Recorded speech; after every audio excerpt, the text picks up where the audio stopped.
Alright, I figured it'd be easier to just compare all three loaders at one time rather than making separate videos and end up with like 4 videos. This is basically for breakdown.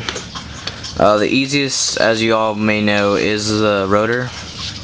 Just because, I mean, it's just extremely easy. I mean, I can't do it with one hand, but this part comes off pretty much without any resistance. And then the rest just kind of falls out as you go. Now it's not completely toolless because there are some screws inside. And then there comes the velocity, which takes 1, 2, 3, 4, 5, 6 screws, and then you have the lid. And then there's also a bunch of other screws on the impeller and stuff. And the battery also takes a screw to get to, while the rotor you just take the top lid off and then the tray, and you can access the batteries from there. Now with the Prophecy, I mean, to completely disassemble this loader, you need absolutely no tools. But you're never gonna really need to do that unless like you fry your board or you really need to get to an impeller.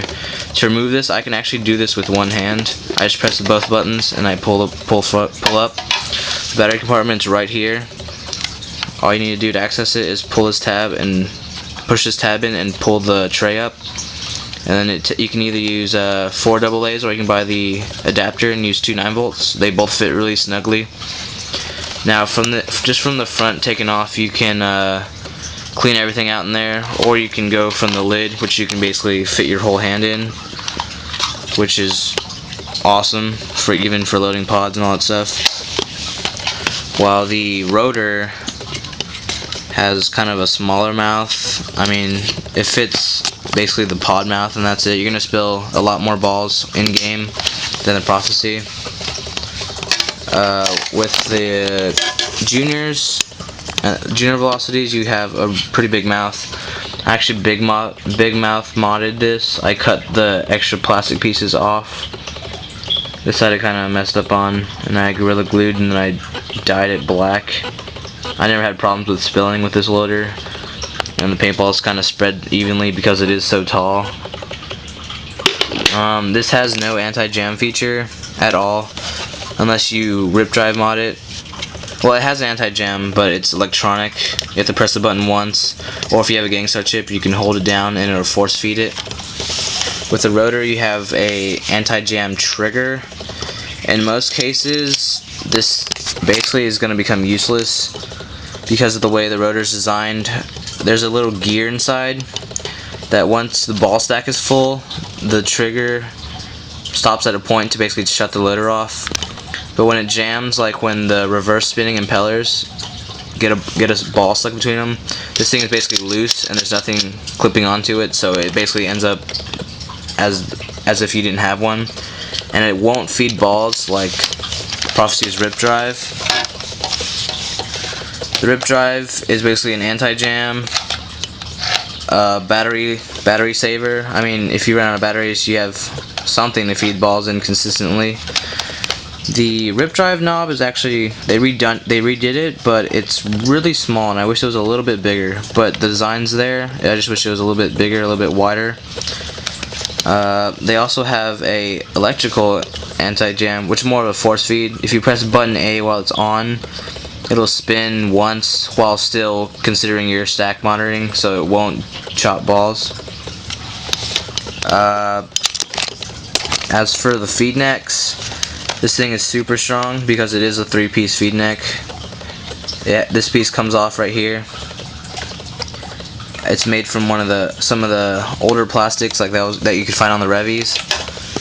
The dyed rotor, the shell is part of the bottom piece. This whole thing is made out of the older Revy material, while the Velocity is some kind of polycarbonate, and the Feedneck is part of the tray raceway. I cut this down to fit a No Pro, but with the rotor and the Prophecy Feednecks, I didn't need to cut them. I mean, it sticks up a little bit on my wrapper with the integrated Feedneck, but it's such a little difference that it's not worth damaging.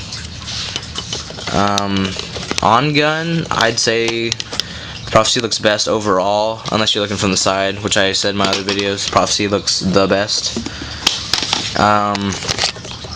As far as durability goes, I think the Prophecy is the most durable loader on the market right now.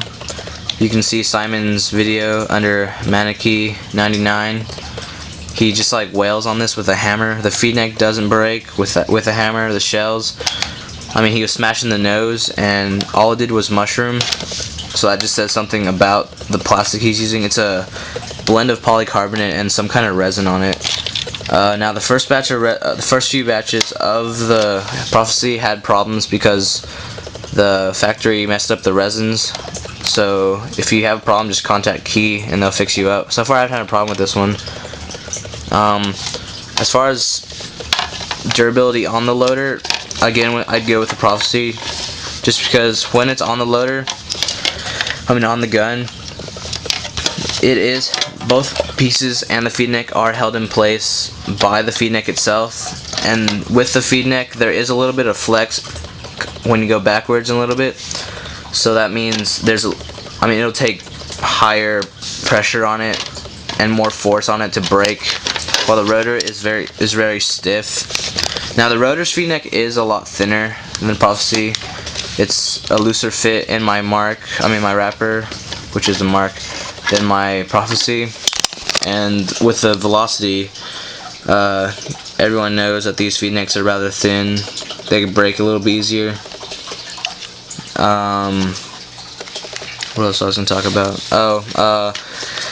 Now with a VeLocity, if you buy one with a Select Force chip or an XSF chip or something, or if the Dynasty comes with them, they are decently tunable, but mine has a Gangstar V2, so there are a lot of modes you can cycle through and set. I kind of like hoppers and guns that you can set and tweak. That's just why the rotor kind of loses in that competition too.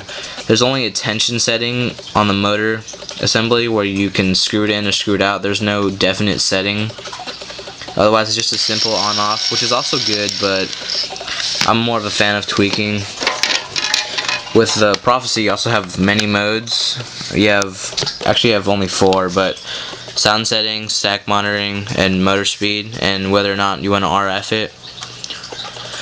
As for the buttons go, I prefer to switch over a button like what's on the rotor. It's just a simple button with the LED behind it. It looks good. I liked it when I didn't have my Prophecy, but now that I have the Prophecy, I prefer the switch on my VeLocity anyway. So basically this is the best of both worlds. It's just a switch, and if you want to force feed, button A, button A. Program mode, just hold button B, and then you're in programming mode. It's really simple. Out of all the hoppers, the VeLocity is the lightest, but you're getting the most features with the Prophecy. In a standard 240 round nose, which it comes with stock if you buy it new, the VeLocity is only 5 paintballs lighter. With the 200 round cone, the VeLocity is only 1 ball lighter. It's like 0.1 of an ounce.